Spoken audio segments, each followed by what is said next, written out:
When you do something that is super alert, you will find that there is an intoxication in that. I can have you all stoned out because the substance is not outside, the substance is within. If you look at me, you would think I'm smoking, right?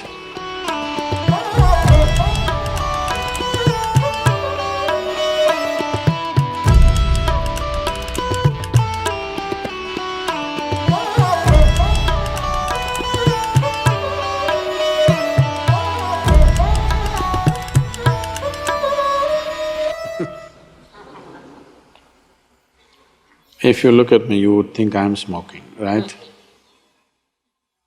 Just look at me. This many times happened to me. People who are smoking these things in Himalayas and other places, they always invite me because when they look at me, they think I must be a smoker.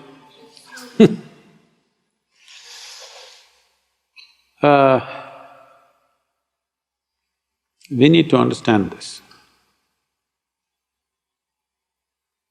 Whatever chemicals we put into the system, either in the form of this or that, whichever way, essentially it can only ignite something within us.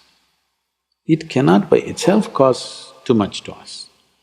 Only those kind of things which will put you to sleep totally, like an anesthetic, they work in a different way, they completely knock you down. But all the others which have some sense of experience, they're only stimulating something within you.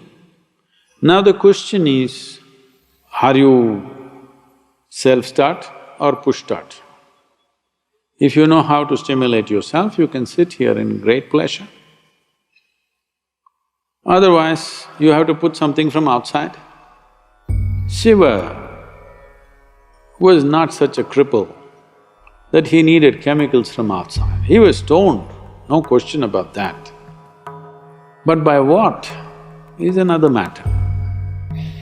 He is not using substance, he is the substance. So, I can make that happen for you. If you can be with me in a certain way, I can have you all stoned out. Because the substance is not outside, the substance is within. So, those who want to emulate Shiva, first they must sit unmoving for 3 months. And then maybe they can smoke also. This happened. Adi Shankara was walking. He's a brisk walker he must have been, because at the age of 32 he left. Before that, from the age of 12 to 32, in those 20 years, he crisscrossed India a few times, north from Kerala right up to Badrinath and back and east, west, everything. The man must have been a really brisk walker. To do so much walking in a short span of life, because in between he produced thousands of pages of literature. He must sit somewhere to write all this. So he was walking briskly, behind him a bunch of his disciples trotting. Then he saw outside a village, those days in India, even just about 25–30 years ago, these drink shops, the country drink, usually is arak or toddy, they were only outside the village, never it was brought into the village. Now it's in the village, next to your house, in front of your child's school, they're selling alcohol, that's different.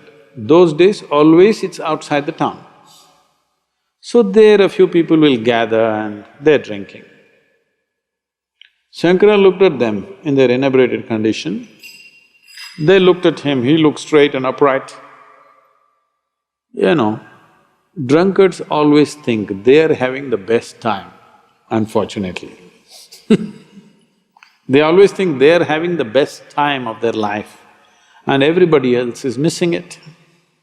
So they made some comments. So without a word, Shankara walked into the shop. There was a pot full of arak He just took it and drank it and kept it there and walked. So the disciples saw their guru drank up a whole pot full of arak.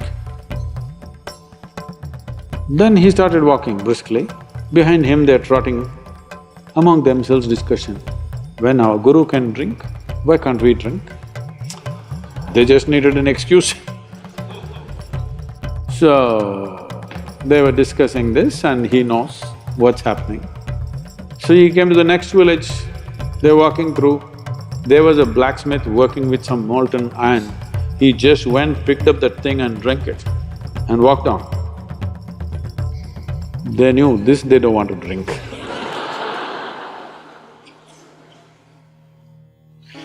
So, even if Shiva smoked, I don't think he did. He was stoned for sure. Not with something as petty as some weed. For sure he's stoned, no question, always. Even if he did smoke, can you do everything else that he does, I'm asking? Qualification is 3 months, if you can sit unmoving, I will provide you the substance.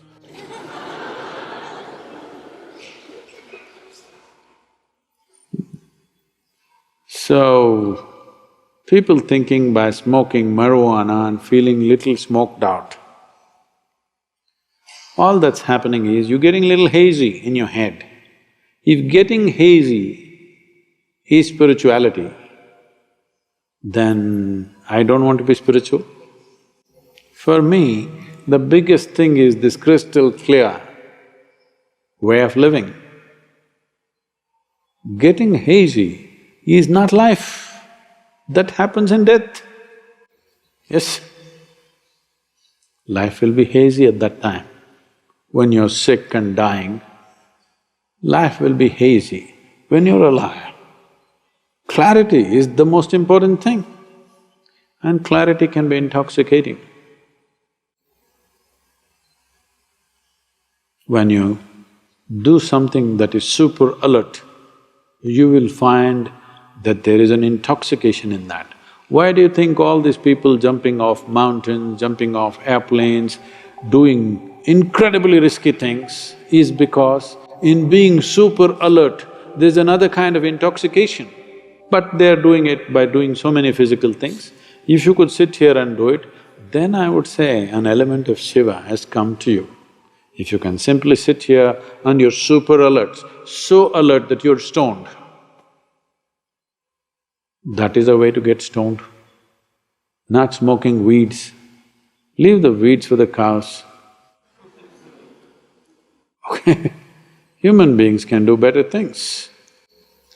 And today the entire world is talking about it because they haven't found any other better way. There is substantial research on this. They're saying 8-point drop in one's IQ will happen. You don't have to go to any research. Those who are generally on this smoke, if you see them, they're acting peaceful, but you don't give them their substance for 2 days, you will see how cranky they become. Yes. Every day you give the dose, they're nice, peaceful.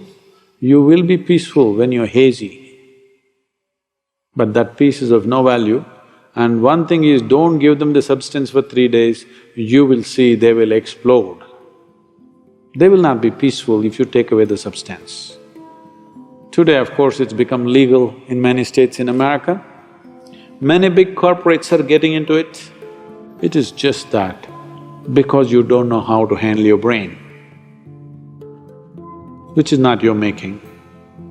Previous generations have evolved and come to this place and you don't know how to handle this, you want to smoke it down a little bit so that it feels peaceful. That's not the answer. If you take away the substance for some time, then you will see your peace will fly. There's nothing spiritual about any chemical. If you have not found any better use for your brain, except freaking, marijuana will do good things. At least you don't bother anybody, you smoked out and you simply sit somewhere. If you found better use for your brains, that your brain can do something worthwhile, something creative, something useful, then that's not the way to go.